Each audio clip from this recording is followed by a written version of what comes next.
한미 정상회담. 예, 제가 지금 그럴 줄 몸은 알았어요. 여기 서울에 있습니다만은 눈에 선합니다. 워싱턴 DC에서 벌어지고 있는 한미 정상회담. 문재인 대통령이 어딜 가서 뭐 하고 있는지 눈에 선해요. 3년 동안이나 살다 왔고 구석구석 제가 그 알고 있는 데를 딱 다니시고 있는데 정상회담.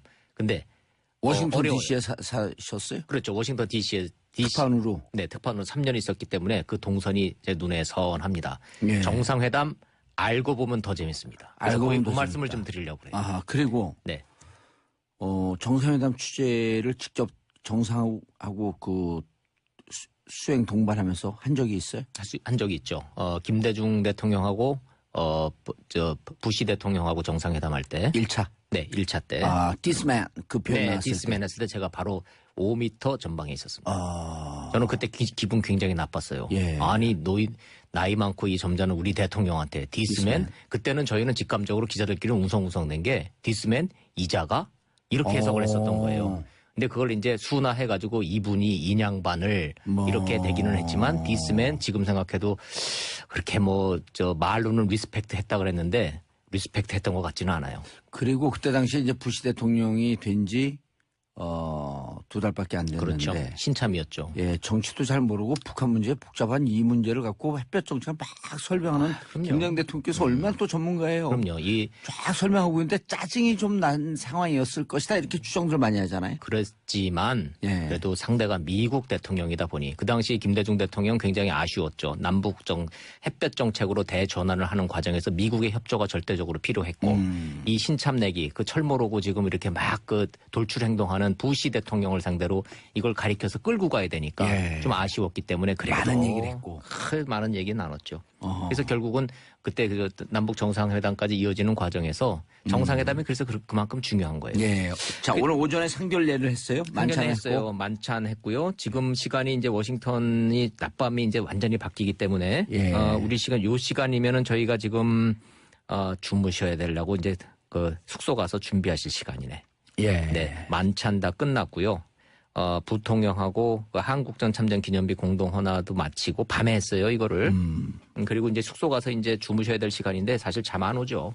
이제 우리 시간으로 이제 오늘 새벽. 예. 오늘 이제 내일 새벽이죠. 오늘 밤 늦게 열리는 이제 정상회담 준비하시느라고. 진짜 이제 정상회담이죠. 그렇죠. 예. 지금까지는 상견례하고 만찬. 그렇죠. 만찬 시간이 한 35분 정도 길어졌다. 좀 이거 길어졌어요. 뭐 그래서 의미가 제가 있나요? 의미 있죠. 왜냐하면 지난번에 한 말씀 드렸는데 현안이 많잖아요. 예. 제일 중요한 거는 지금 문재인 대통령하고 트럼프 대통령하고 인간적 신뢰. 이 사람이 나의 협상 파트너, 비즈니스 파트너가 서로 되겠구나. 대화가 되네.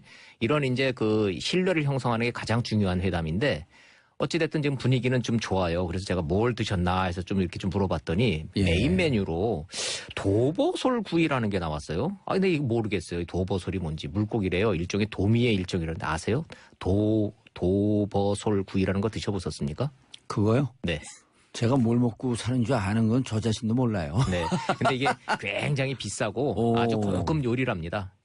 미국 사람들이 그 스테이크보다 훨씬 더 고급 요리로 준비하는 게 도버솔 구이라는 거고요. 그 전에 박근혜 전 대통령이 이정현 대표 왔을 때 내는 무슨 버섯 무지하게 비싼 버섯 있었잖아요. 무슨 그렇죠. 송로버섯인지. 네네. 그게 이제 그런 웰빙 식품들이 좀 비싸죠. 예. 미국도 이제 이렇게 고기보다는 이런 생선류, 버섯류 이제 이런 거에 대한 관심들이 높아지고 또 메인 메뉴로 나오는 게 또 비빔밥을 나왔어요. 우리를 다분히 이제 이제 배려를 좀 해준 거예요. 쌀은 물론 캘리포니아 쌀입니다. 그걸 이제 예. 황금이라고 이제 이름 지어지는 쌀인데 예. 어찌됐든 그 같은 이런 먹기 편한 음식으로 이제 했다는 것 자체가 공식 환영 인사 만찬 반응이 괜찮았다는 거예요. 예. 근데 이게요, 그거 아시죠? 대통령이 정상회담할 때 다 급이 있는 거. 국빈 방문, 예. 스테이트 비지트가 있고, 예. 공식 방문, 오피셜 비지트가 있고, 오피셜 워킹 비지트, 공식 실무 방문이 있고, 맨 마지막 단계가 실무 방문인데, 사실은 문재인 대통령 이번 방문은 공식 실무 방문급이에요. 정말로 실무적으로 간 거지 뭔가 대접받으러 간 이 정상회담이 아니거든요. 그런데 이거 백악관 환영 만찬은 요거는 국빈 방문이나 그 밑에 그 공식 방문급에만 해주는 의전 절차예요. 오. 좀 특이하죠. 예. 이게 뭐냐면 그만큼 예우를 좀 해준 거예요. 그다음에 숙소도 블레어 하우스라고 지금 백악관에서 한 옆에 있는 그런 숙소도 예. 원래 이렇게 실무 방문을 하면은 2박만 허용을 해요. 어허. 2밤만 재워줘요. 예. 미국 정부가. 근데 이거 이번에 우리가 3박을 이제 받았거든요. 그래서 급은 이제 실무 방문급이지만 의전이나 이런 절차로 보면은 미국 정부가 굉장히 신경 쓰고 이렇게 좀 그 페이버를 준 흔적이 좀 역력해 보여요. 그런 게 다 그렇게 그 의전 절차가 다 다릅니다. 아하. 근데 국빈 방문이 제일 좋을 것 같잖아요. 예. 근데 국빈 방문은 어느 나라 대통령이든 미국 정부 입장에서는 재임 중 한 번만 허용해 주는 거 아세요? 재임 중 한 번이라뇨. 그러니까 트럼프 재임 중 한 번? 아니, 그러니까 환영 이제 초대받아 오는 외국 정상들. 그러니까 문재인 대통령 5년 임기 중에 스테이트 비짓은 한 번만 번이에요. 허용한다. 그래서 박근혜 전 대통령 때도 첫 방문은 국빈 방문이 아니었고요. 예. 이명박 대통령도 처음엔 아니었고 두 번째 방문했을 때가 국빈 방문이에요. 국빈 방문이 되면 예포를 21발 쏴줘요. 예. 그다음에 의장대 사회를 해주고 그다음에 캠프 데이비드로 초대를 해서 저녁 비공식 만찬을 갖죠. 그래서 훨씬 더 이 그 격이 높고 그러기는 하지만 왜 그런 국빈 방문 안 했냐 그러지만 사실은 모든 대통령한테는 외국 대통령한테는 한 번만 기회가 주어지는 게 국빈 방문입니다. 그래서 이명박 전 대통령이 캠프 데이비드 가고 카트 타고 맞고 만면에 웃음을 띠고 좋아한 게 그때 국빈 방문이었어요. 국빈 방문이었습니다. 근데 마치 그때 우리나라 언론에서도 뭐라 그랬냐면 캠프 데이빗에 초청받은 최초의 인물인 것처럼. 그게 아니에요. 그게 아니라 이제 임기를 이제 마지막으로 해서 언론이 정말 잘해야 되겠어요. 그렇죠. 이런 걸 그냥 뭐 마치 그때도 그냥 대통령 그냥 엄청 칭송하고 찬양하면서 캠프 데이빗을 최초의 초청받은 것처럼 얼마나 그 과장을 했어요. 우연히 좀 그렇게 좀 된 측면이 좀 있죠. 근데 반대로요. 미국 대통령이 한국에 올 경우에는 대부분은 국빈 만찬이에요. 근데 국빈 방문이에요. 그건 이유가 또 있어요. 미국 대통령이 재임 중에 한국을 두 번 오기가 힘들어요. 그러니까 무조건 처음에 올 때 국빈 방문 해주는 거예요, 우리는. 왜냐하면 처음이자 마지막이 될 가능성이 많기 때문에. 그래서 이게 우리 잘못 생각하면 미국 대통령은 우리나라를 올 때 우리는 국빈 방문급으로 예우를 해주는데 왜 우리 대통령은 가면은 그거 안 해주냐 그런데 그거는 잘 몰라서 하는 소리인 거고 그게 모든 게 외교 관례상 국제적으로 국빈 방문은 한 사람한테 한 번뿐이 기회가 안 주어진다는 거죠. 자, 넥타이 색깔이 파란색이에요? 네, 저도 파란색으로 메고 왔습니다. 그건 무슨 의미일까요? 그게 화합을 뜻한다네요. 미국식 개념으로 보면은. 그래서 트럼프 대통령도 아주 밝은 그걸 뭐라 그러죠? 코발트 블루라 그러나요?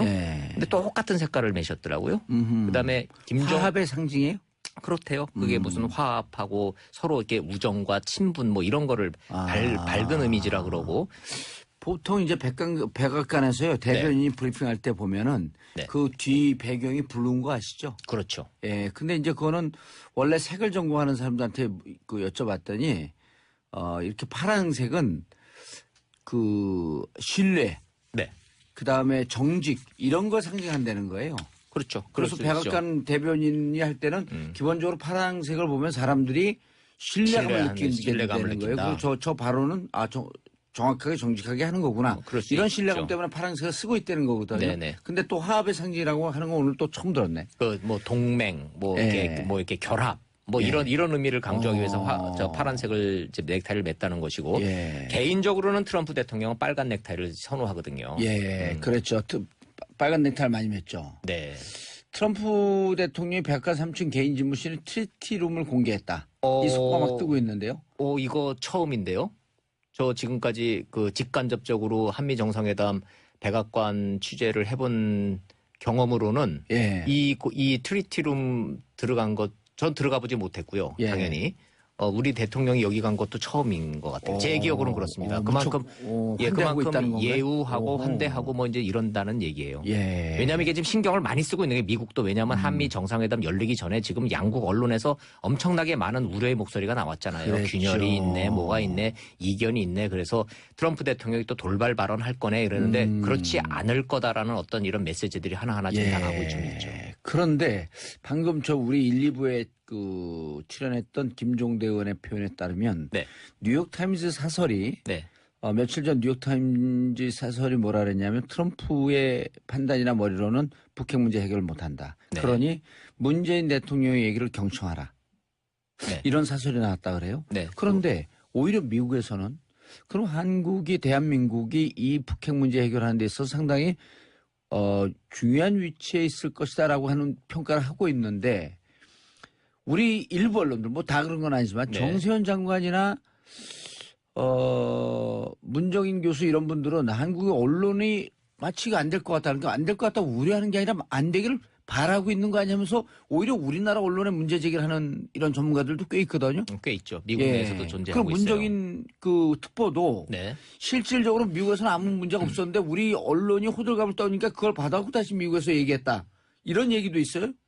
뭐 전문가들 얘기를 들어보면 꼭 그런 것만은 아니고 예. 만약에 그렇다면은 저 청와대가 문정인 교수한테 대해서 그렇게 경고의 의미를 했겠어요. 그거는 한국 언론에 대해서 한 게 아니라 미국에 대한 미국 조야에 대한 우려의 목소리를 불식시키기 위해서 문정인 교수한테 그런 식의 발언은 예를 들어서 북한이 핵을 동결을 하면은 우리는 한미 훈련을 축소하겠다라고 하는 그런 발언은 한미 관계에 도움이 안 되니 자제해라라고 한 것은 우리 언론을 향해서 한 것이 아니고 미국 조야와 미국 언론을 향해서 한 거예요. 그래서 이번에 문재인 대통령이 갔을 때 저는 개인적으로 주목했던 부분에 공화당의 서빗 의원이라는 사람이 있어요.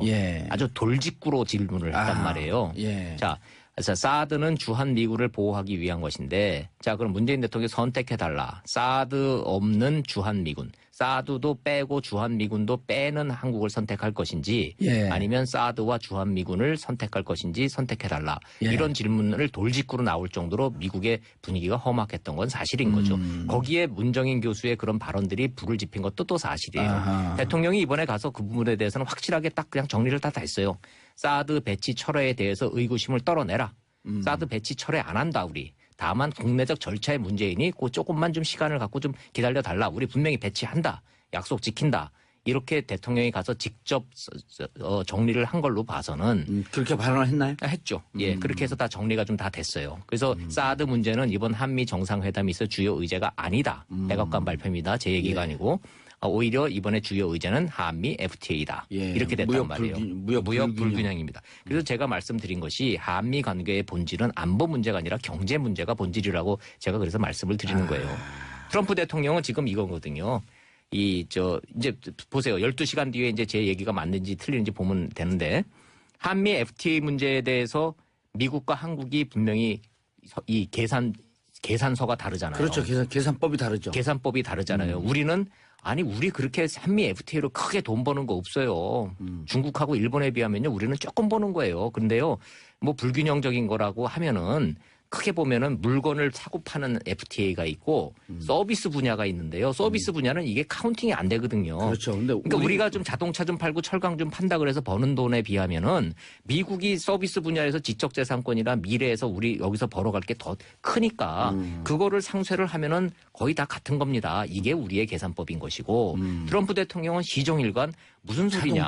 자동차, 철강 당장 수출해서 지금 돈 벌어가는 게 무역 적자가 심하지 않냐. 이건 불균형이다. 이거 다시 재조정하자. 이거 가지고 지금 문제하는 거예요. 이거는 점잖게 웃으면서 얘기하지만 돈이 걸려 있잖아요. 그렇죠. 일자리가 걸려 있고. 일자리가 걸려 있고. 이거 굉장히 이제 자기 대선 때 가장 강력한 공언. 백인 네. 하층민에게 일자리를 돌려주겠다. 그렇습니다. 그래서 문재인 대통령이 이 문제에 대해서 예습을 많이 해가지고갔다라는 걸 제가 이제 직감적으로 느끼는 게 두 가지가 걸려 있어요. 한미 FTA에 대해서 상품 부분과 서비스 분야를 따로 띄어서 설명할 줄 아는 거. 이건 알아야지 대답할 수 있는 문제예요.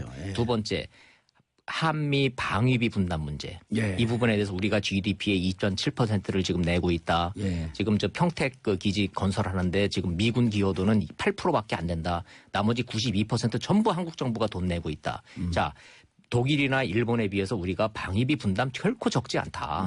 이 문제에 대해서 설명을 쭉 하고 있는데 이게 맥히고 있다라는 거예요, 지금. 왜냐하면 미국 관리들이 알거든요. 그래서 우리가 지금 간접 비용은 카운팅 안 하고 그렇게 되는 안 거 하고 있는 아니에요? 거예요. 인건비 빼고. 그렇죠. 간접 비용 우리가 그리고 토지 공여 뭐 이런 거 등등 다 하게 되면 일본이나 이런 데보다 훨씬 더 많다는 거 아니에요? 그래서 액수로 따지면 우리가 지금 얼추 잡아서 한 국민 여러분들 보시기에는 한 3조에서 4조 정도 우리가 돈 내고 있는 겁니다. 그러나 지금 계산서상으로 1조를 조금 덜 내고 있는 거로 되지만 간접비까지 포함하게 되면 3조, 4조쯤 된다. 그래서 만약에 사드가 배치가 되더라도 사드 비용 1조를 우리한테 부담시켜야 된다라는 트럼프 대통령의 그전 발언 있잖아요. 이거는 몰라서 했거나 아니면은 전략적이거나 이런 거예요. 다만 다만 이런 건 있죠. 방위비 분담 문제에 대해서 예. 한국은 아주 모범적인 동맹이라고 지금 얘기했거든요. 이번에. 누가 얘기했어요? 미국 고위 관리가 얘기했어요. 예. 익명으로 저긴 했지만 모범적인 동맹이란 얘기는 방위비 분담 문제에 대해서 무임승차하지 않고 할 역할을 다 하고 있다. 예, 오히려 더 많이 하고 있다. 예, 그러니까 거기에 대해서는 우리가 더 무리하게 요구하지 않을 거다 이런 메시지란 말이에요. 아하. 그러니까 이제 한미 정상회담에 있어서 의제 조율이 이런 식으로 잘 되고 있는데 딱 한 가지 북핵 문제와 한미 FTA 문제의 이 계산법 자체가 달라서 여기에 대해서는 이견이 당연히 있죠. 한국하고 미국이 뭐 입장이 다른데 어떻게 그게 같을 수가 있겠습니까? 예. 자, 문재인 대통령이 이 부분에 대해서 잘 조율을 하고 트럼프 대통령하고 어떤 얘기를 이제 주고받는지 좀 지켜보고 있습니다. 전격적으로 북한 핵 문제가 핵 문제에 대한 길이 모색될 수도 있겠네요. 예를 들어 지금 그 문재인 대통령은 2단계 전략이란 말이에요. 네. 일단 동결, 그다음 네. 2단계 폐기. 네. 자, 미국에서는 아직 이 부분에 대해서는 북한 핵이 골치 아프다. 그런데 어떻게 접근하겠다라고 하는 방법은 현재 안 나오고 있잖아요. 그렇죠. 근데 그 부분에 대해서는 거기서 나온 건 maximum pressure and engagement. 그렇죠. 이 정도 원칙만 나와 있거든요. 원칙만 남아 있죠. 구체적인 단계로는 안 나와 있어요. 그렇습니다. 비슷한 듯하면서 원칙적으로 다른 게 있어요. 미국은 지금까지 북한 문제에 대해서 이전 정권의 그 전략이 실패했다고 보는데 이전 정권의 그 전략이 일어난 것이 딴 게 아니에요. 리비아 모델이거든요. 예. 리비아 모델이 핵 프로그램을 폐기하고 대신 경제 지원을 받는 맞바꾸는 바터 형식이었단 말이에요. 예. 그런데 북한 입장에서는 이 문제에 대해서 불신을 하고 있는 것이 리비아가 그래서 경제적으로 돈은 좀 받아서 경제 상황을 좋아졌는데 카다피가 가더라는 거예요. 체제가 무너졌잖아요. 정권이 가더라는 거죠. 예. 그거를 극도로 무서워하고 있는 거래요. 그래서 북한은 핵과 포기 안 할 거라는 체제 거죠. 안전을 맞바꾸는 거죠. 그래서 북미 평화협정하고 정도로 맞바꾸지 않는 한 우리는 못 믿는다. 이게 북한의 스탠스인데 이게 변하지 않는 이상 이 북핵 문제가 동결하고 그다음에 대화를 통해서 그다음에 폐기로 가는 이 수순이 과연 되겠느냐. 이론적으로는 되겠지만. 그래서 지금 문재인 아니, 근데 대통령은 중국의 시진핑도 북한의 손을 들어주면서 평화협정과 핵폐기, 핵폐기를 동시 카드로 진행을 하자. 그런데 오바마 때는 뭐라 그러냐 무슨 얘기냐 핵폐기 먼저 하고 그렇죠. 그다음에 논의하자 나머지 주제는 그렇습니다. 평화협정 입으로 꺼내지도 않았단 그렇죠. 말이에요. 북미 평화협정 문제는 한국 정부가 또 받기가 어려워요. 그건 문재인 정부도 받기가 굉장히 어려운 카드입니다. 그게 왜요? 간단한 문제가 아니에요. 기본적으로 지금 한국의 정전체제는 미국과 유엔군과 북한군이 맺은 협정이에요. 예. 당사자인 한국군이 빠져 있습니다. 지금 한국이. 예. 그러니까 이 상태에서 북미 평화협정이 맺어진다는 거는 전쟁의 당사자였던 한반도 문제의 당사자인 남한 정부가 소외되는 거예요. 우리 정부가 받기가 어려운 카드입니다. 기본적으로 북미 평화협정이라는 거는. 근데 우리 측 조에서는 특히 진보 진영에서는 북미 평화협정 맺어라 이렇게 얘기하고 있잖아요. 그러나 그건 전제 조건이 있는 거죠. 이건 남북 간에 먼저 신뢰가 형성되고 남북 간에 지금 더 이상 전쟁을 하지 않겠다라는 어떤 이 평화협정이 맺어지기 전에 남한을 뺀 북미 간의 직접 거래는 우리가 받기 어려운 거죠. 이를테면 이제 남북한 군사적 불가침 조약이라든지. 그렇죠. 그게 동시에 같이 이루어져야만이 그게 항구적 평화협정인 것이지 우리는 쏙 빼고 북미 간에 그래서 우리하고 대화가 완전히 이루어져서 상호 신뢰가 쌓인 다음에 그렇죠. 그때는 북미 간 평화협정 맺어라. 그렇습니다. 아하. 그래서 그게 이제 북미 평화협정의 본질이 그것인 것인데 우리가 동의할 수 없는 북미 평화협정을 미국이 해줄 수도 없는 문제인 것이고 그 전제 조건은 또 주한미군 철수거든요. 그래서 이게 굉장히 복잡한 방정식이죠. 근데 이제 김정일 체제까지도 주한미군 철수를 우리가 바라는 것은 아니다 이런 표현도 또 나왔었잖아요. 그렇죠. 그러나 그거는 김대중 대통령의 일방적인 주장이었을 뿐 김정일의 입을 통해서 그것이 확인된 적은 없습니다. 지금까지 북한이 보여온 그 스탠스는 명확하거든요. 주한미군 철수하고 그다음에 북미 평화협정 맺고 그리고 나면 우리가 안전이 보장됐다라고 확신이 들면 핵을 포기하겠다. 자, 그래서 어렵기 때문에 이 문제에 대해서 전향적인 한미 간의 어떤 똑 부러지는 하늘에서 뚝 떨어지는 해법이라는 건 없는 것인 거고 문재인 대통령의 이제 이 설득 방법은 이겁니다. 그렇다고 목만 조른다고 해결 안 되지 않느냐. 인게이지먼트라고 하는 당신들 카드를 갖고 그렇습니다. 좀 유혹적인 무슨 안도 좀 당근도 좀 주자. 네. 두 가지를 가지고 카드를 갔어요. 메시지가. 첫 번째는 당신도 햄버거 대화한다고 그러지 않았느냐. 그러니까 내가 그거 한번 해보겠다는 거다. 이게 첫 번째 메시지고 거부하기가 좀 어렵죠. 두 번째는 북한에 대해서 한미 관계는 전략 암묵적 경제 동반자 관계라는 거예요. 좀 말이 좀 어렵죠. 그 얘기가 뭐냐면 북한 문 열리면 미국 기업들이 거기 투자해서 돈 벌 수 있어. 그러니까 반대만 하지 말아줘. 이런 뜻이에요. 우리도 계속 그 주장을 했는데 네네. 실질적으로 트럼프는 투자라든지 경제 문제에 대해서 엄청 민감하기 때문에 그렇습니다. 당신들은 북에 가갖고 우리와 손잡고 돈 벌 수 있는 기회가 많은데 저는 이걸 딱 들으면서 제 무릎을 탁 쳤어요. 문재인 대통령한테 누가 이거 건의했는지 기가 막힌 수 가져갔다. 트럼프 대통령이 솔깃할 수 있는 그런 화두를 가져간 거예요. 저희가 저하고 이리고 우리 팟캐스트 방송하는 사람이 2달 전서부터 얘기했어요. 트럼프, let's make money. 그렇죠. In North Korea. 그렇죠. 우리 미국 북한 가고 돈 벌자.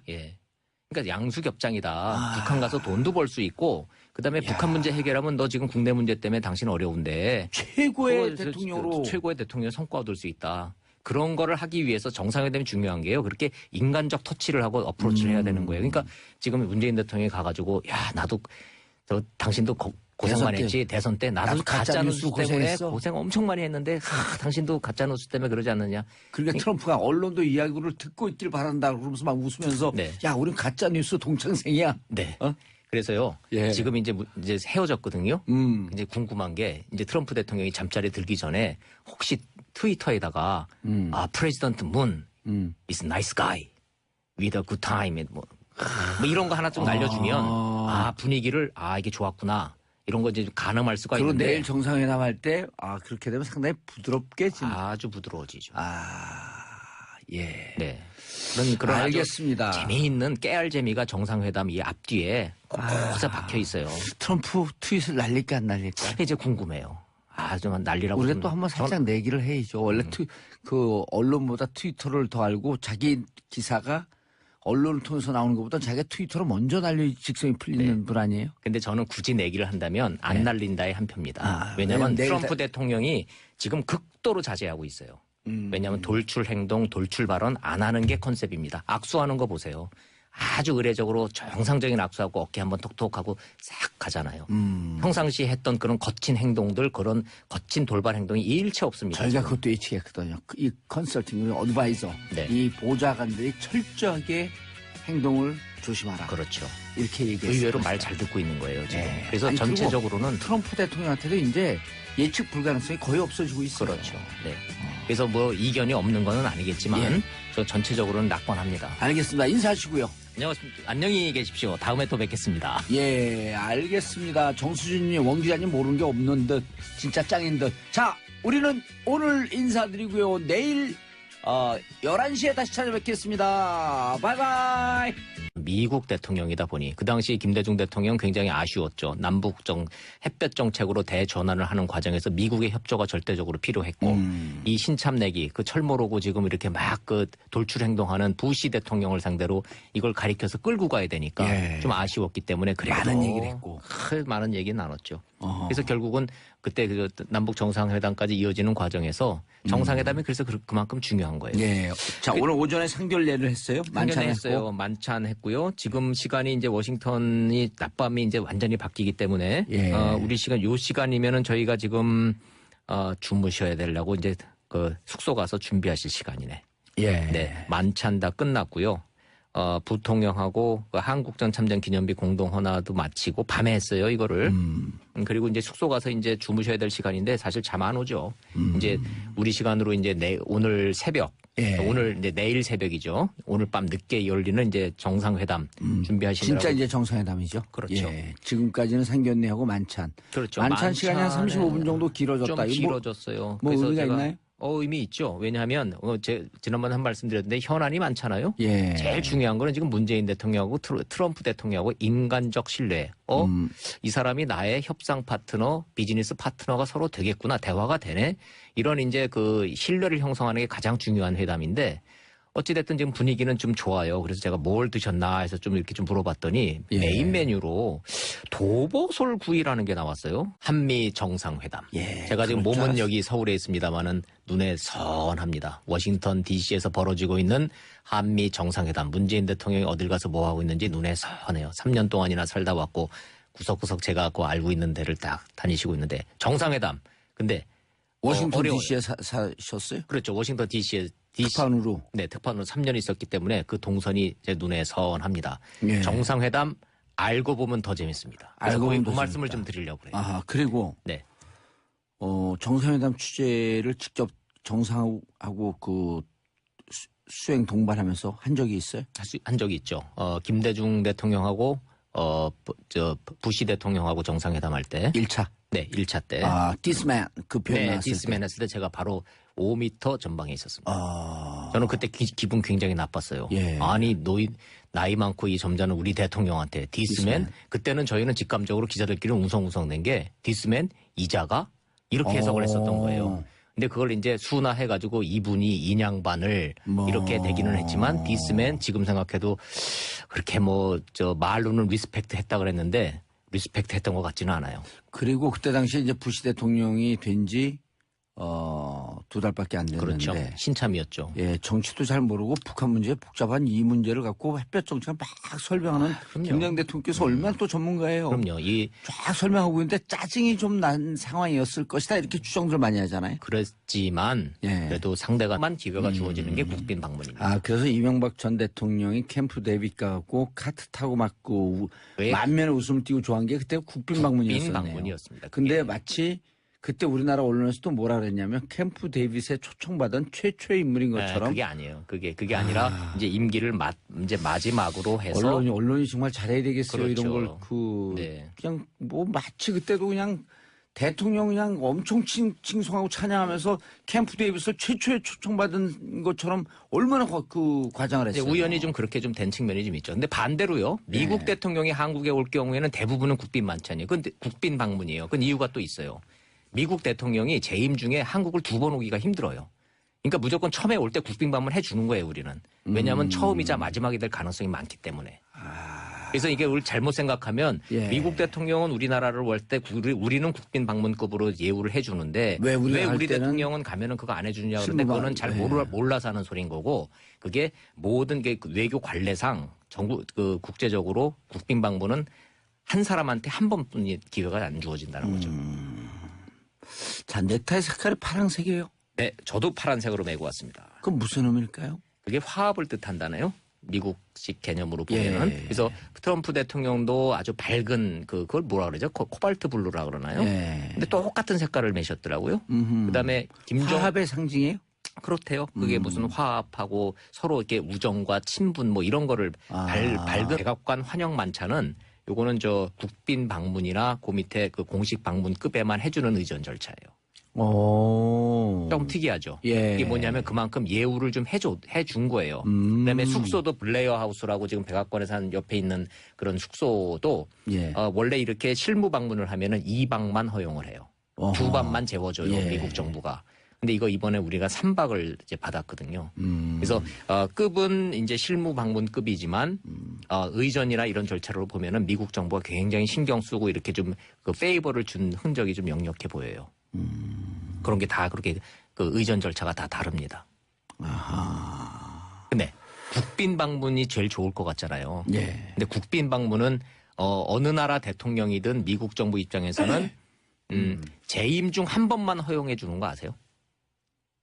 재임 중 한 번이라뇨. 그러니까 트럼프 재임 중 한 번? 아니, 그러니까 이제 초대받아 오는 외국 정상들. 그러니까 문재인 대통령 5년 임기 중에 스테이트 비짓은 한 번만 허용한다. 그래서 박근혜 전 대통령 때도 첫 방문은 국빈 방문이 아니었고요. 예. 이명박 대통령도 처음에는 아니었고 두 번째 방문했을 때가 국빈 방문이에요. 국빈 방문이 되면 예포를 21발 쏴줘요. 예. 그다음에 의장대 사회를 해주고 그다음에 캠프 데이비드로 초대를 해서 저녁 비공식 만찬을 갖죠. 그래서 훨씬 더 그 격이 높고 그러기는 하지만 왜 그런 국빈 방문 안 했냐 그러지만 사실은 모든 대통령한테는 외국 대통령한테는 한 번. 근데 이거 모르겠어요. 도버솔이 뭔지 물고기래요. 일종의 도미의 일종이라는데 아세요? 도버솔 구이라는 거 드셔보셨습니까? 그거요? 네. 제가 뭘 먹고 사는 줄 아는 건 저 자신도 몰라요. 네. 근데 이게 굉장히 비싸고 아주 고급 요리랍니다. 미국 사람들이 그 스테이크보다 훨씬 더 고급 요리로 준비하는 게 도버솔 구이라는 거고요. 그 전에 박근혜 전 대통령이 이정현 대표 왔을 때 내는 무슨 버섯 무지하게 비싼 버섯 있었잖아요. 무슨 그렇죠. 송로버섯인지. 네네. 그게 이제 그런 웰빙 식품들이 좀 비싸죠. 미국도 이제 이렇게 고기보다는 이런 생선류, 버섯류 이제 이런 거에 대한 관심들이 높아지고 또 메뉴로 나오는 게 또 저 비빔밥을 나왔어요. 우리를 다분히 이제 그 이제 배려를 좀 해준 거예요. 쌀은 물론 캘리포니아 쌀입니다. 그걸 이제 황금이라고 이제 이름 지어지는 쌀인데 어찌됐든 그 같은 이런 그 먹기 편한 음식으로 이제 했다는 것 자체가 공식 환영 인사 그 만찬 뭐 반응이 괜찮았다는 거예요. 근데 이게요, 그거 아시죠? 그 대통령이 정상회담할 때 다 급이 있는 거. 국빈 방문, 스테이트 비지트가 있고, 공식 방문, 오피셜 비지트가 있고, 오피셜 워킹 비지트, 공식 실무 방문이 있고, 맨 마지막 단계가 실무 방문인데 사실은 문재인 대통령 이번 방문은 공식 실무 방문급이에요. 정말로 실무적으로 간 거지 뭔가 대접받으러 간 이 정상회담이 아니거든요. 그런데 이거